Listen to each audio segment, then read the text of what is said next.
What's up, tribe? How you guys doing?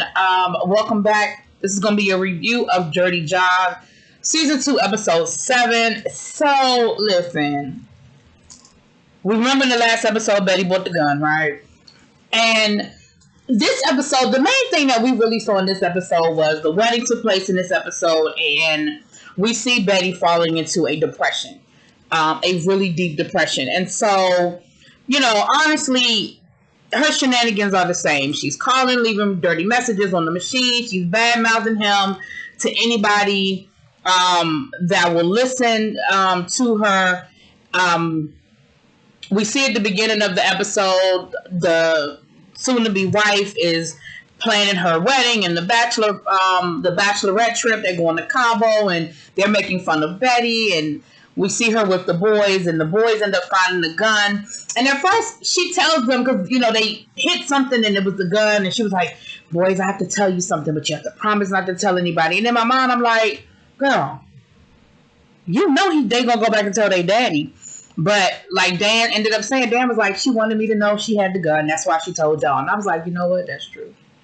That is true. She wanted him to know that she had the gun. And she's been telling anybody who'll listen that she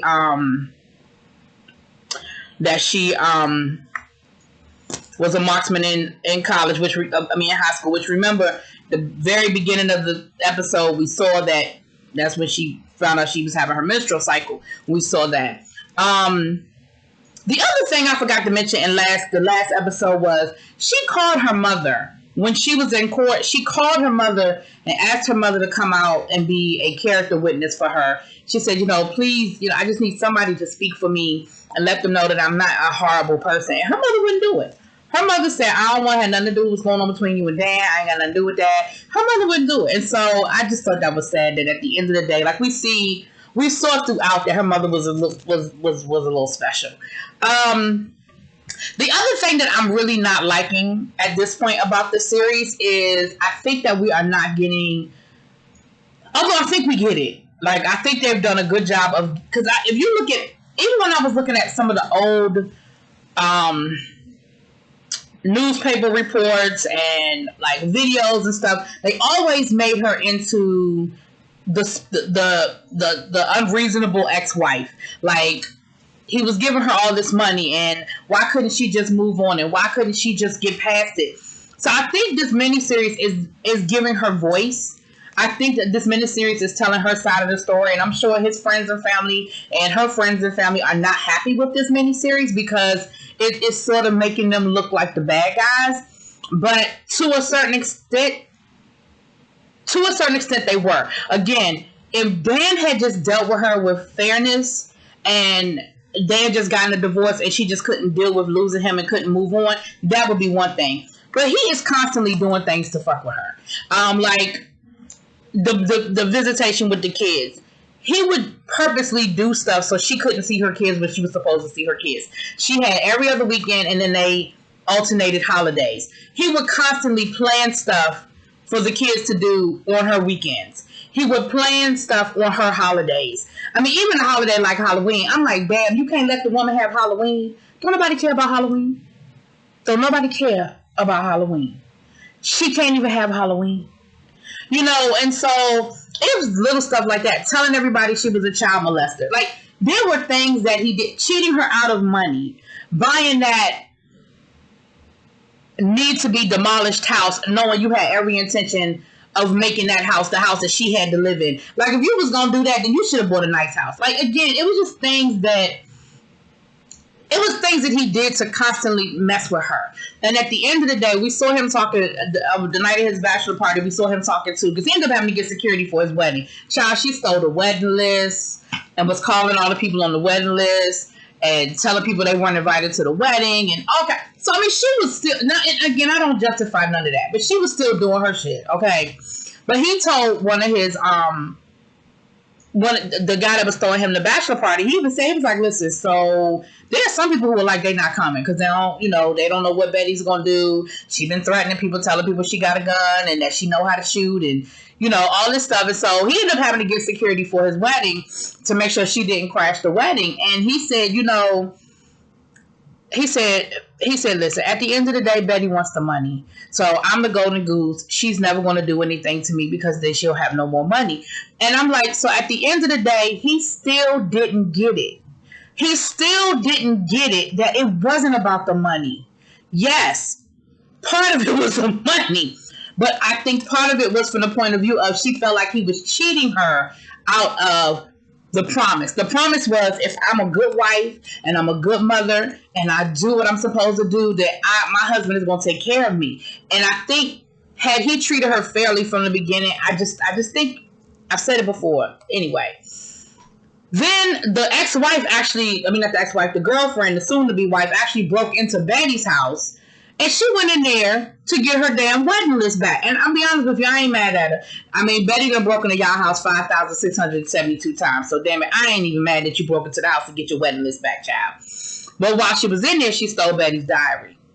And you know, Betty was using that diary as a sense of therapy and to write out her feelings. So of course she read it and she was like, Dan, don't you want to read this? And to Dan's credit, Dan told her she was wrong. And told her she needed to take the damn, that she needed to take it back. And she was like, well, you don't even want to read what she's saying? He was like, I don't. Well, she's broken into our house. He was like, exactly. That is what she does. That is not what we do.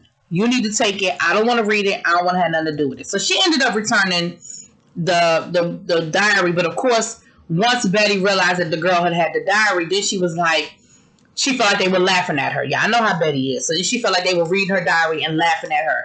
So again, it just made her fall into a deeper depression. Then he took her to court and the judge threatened to take away her financial support till she turned over the wedding list. And of course, she tried to act like she didn't know nothing about the wedding list until they started talking about taking her support. So she came up with that wedding list, child. Her daughter, she's still talking to the kids about what Dan is doing. She's still talking to her friends. And everybody is just getting tired of it. Everybody is getting worn out. And everybody's getting tired of the Betty and Dan show.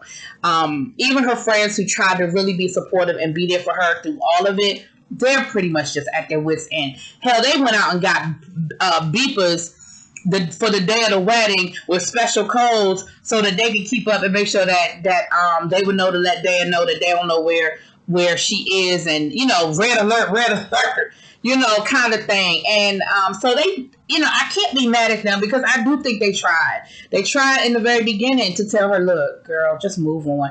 The friend before her that had divorced the colleague, Dan's colleague, when he cheated, and she even tried to help her. Like, they all tried to help her. Betty just could not accept her reality.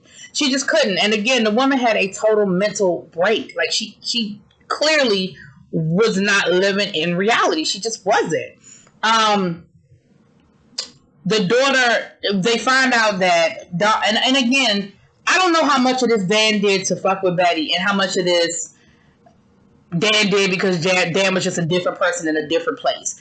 But like, even the wedding, he agreed to wear, tails. And remember, for her wedding, the mother wanted him to wear a tuxedo and tails, and he refused. They're getting married in the same month that her and Dan got married. They're going to the same place for their honeymoon. So some of that stuff, I'm like, I don't know how much of that Dan was trolling Betty, how much of that was just, it was what it was. You know, I don't know. I'm not going to nitpick that much. But again, I understand that it continued to put Betty in a place of, this man is just continuing to make my life hell. Then we saw the day of the wedding, her friend from the support group, actually, she didn't spend the day with either one of her other friends. She spent the day with the friend from her support group. And she actually talked to her and actually shared. They had a good day. I mean, it was a hard day, but it was a good day. They danced, and she talked about her miscarriages, and she talked about, she allowed her to basically talk about Dan all day, and that's what her friend needed. And remember, she tried to do that for the friend that got the divorce. Remember, she tried to do that for her.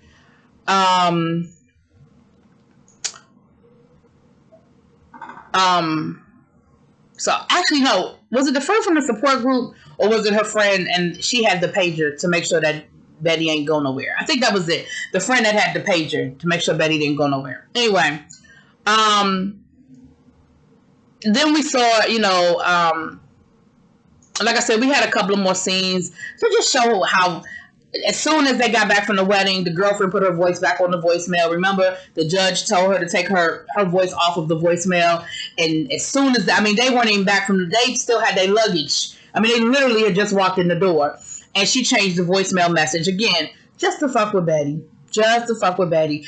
And Dan kind of gave her a look like, really? And she was like, the court order said, your girlfriend. I'm not your girlfriend anymore. I'm your wife.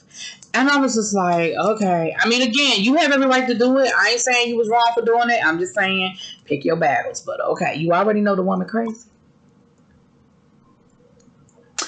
So we see where Betty was planning on moving into an apartment, probably something she could afford better. I guess she was going, at that point, she was free to sell the house, I guess. And she was talking to the kids about where they wanted to live and that kind of thing. And looks like she did get the job at the school, so we saw her working. The kids, Dan ended up taking the kids to the Indiana game, the big game. Remember, he went to Indiana, and so we saw her having a moment about that, talking about, I mean, I wonder what the other wives are saying. I mean, what are the other wives saying about, you know, the fact that I'm not there and she is? And I'm just like, poor Betty. Then we saw her meet up with her friends because, again, like I said, it seemed like they just got to a point where, you remember they used to meet up for lunch, you know, I guess once a week or whatever, and they stopped inviting her. And they said they hadn't seen her in months. You know, they hadn't seen her in months. And she showed up because she was like, I thought I would drive by and I just saw your cars here. And I thought that she would have enough sense to realize, okay, maybe I should at least pretend like I'm going to talk about something other than Dan. But she couldn't sit down. I mean, as soon as she sat down, I mean, she hadn't even ordered a glass of water, and she immediately started talking about Dan. I mean, Dan. And her friends were just sitting there looking at each other like, this bitch. Damn. So I feel like at a certain point, everybody was just sick of it. Her daughter, it looked like she was having a decent relationship with her daughter, and then she started talking about Dan. Something happened. And the wife had asked the daughter to get up, and she was like, how dare she do that? I mean, you said that she made you get up out your seat. And she was like, that is not what I said. Like, I didn't. That's not how I described what happened. And then her daughter finally said, you know what? I'm just not going to talk to you anymore. Like, I just can't tell you anything anymore because everything, you twist it for what it is that you want. Like, I can't anymore. And then we had this moment where we saw that she just was in bed for days at a time. And I was like, see, that's just depression. So at that point, she was just depressed. She tried to get, and this is an example of the type of stuff that I'm saying Dan would do to just bother her. They were going to Greece. Dan and the wife were going to Greece for, the new wife, I guess, for a week or 2 weeks or whatever. And instead of telling Betty, listen, we're going out of the country. You can have the kids while we're out of the country. Instead of doing that, the kids were going to stay with the housekeeper part of the time and then stay with his new wife's family the other part of the time. And I'm like, see, and of course when Betty found out about it, she lost her mind. She went to a lawyer to get the lawyer to, ask the judge if she could have that time with her kids. But here's where, once again, Betty's shooting herself in the foot. If she had just shut her damn mouth and let her lawyer handle the situation, she may, I ain't saying she would have, but maybe she would have had a chance. But what ended up happening was Dan's lawyer was able to show that she's still calling and cussing him out on the voicemail. She's still violating whatever the terms were of the restraining order. Remember the incident where she stole the list? And so it was just, again, it was one of those things where you're just like, Betty, so of course the judge denied it. So you ended up losing time with your kids over your own damn shenanigans. But again, Dan could have alleviated that by saying, listen, we're going to be out the country for a week or two. I'm going to let you keep the kids, Anyway. So then we see Dan and his new wife talking about starting a family, that they're getting ready to start. They're ready to start a family, hopefully soon. And we saw where Betty had stolen the keys from her daughter. So she got the keys to the house, honey. She just stole the keys from her daughter. And I think the last straw was her son had an opportunity to go to Disney World, but he turned it down because it would have been his weekend with his mom. And he said, well, I don't want to miss my weekend with you. And she started crying and she got upset and she was like, he was like, Mom, don't cry again, like, please. And she was like, well, I feel bad because I don't want you to feel like I don't want you to miss anything because of me. And so we see her lay down, go to sleep, and she wakes up. I guess it's the middle of the night. She wakes up and her son is laying down next to her. So she gets up, she gets the keys that she stole from her daughter. She drives over to Dan's house. And that was the day. Now, I always thought she killed them during the day because in the Meredith Baxter Burney movie, I could have sworn she was over there during the day and shot them. But in the movie, it was nighttime. I don't know whether she did or not. I don't know. And at the end of the day, I guess it don't matter. So that's where this episode ends off. So the next episode is the final episode. And I guess that's the last episode, the court case and the trial and all of that. So, ciao. Dan, if you were just a halfway decent man, you'd probably still be alive. And again, I'm not justifying this woman killing you, but damn. Damn. Anyway, let me know what y'all think, y'all. Drop it in those comments. Peace.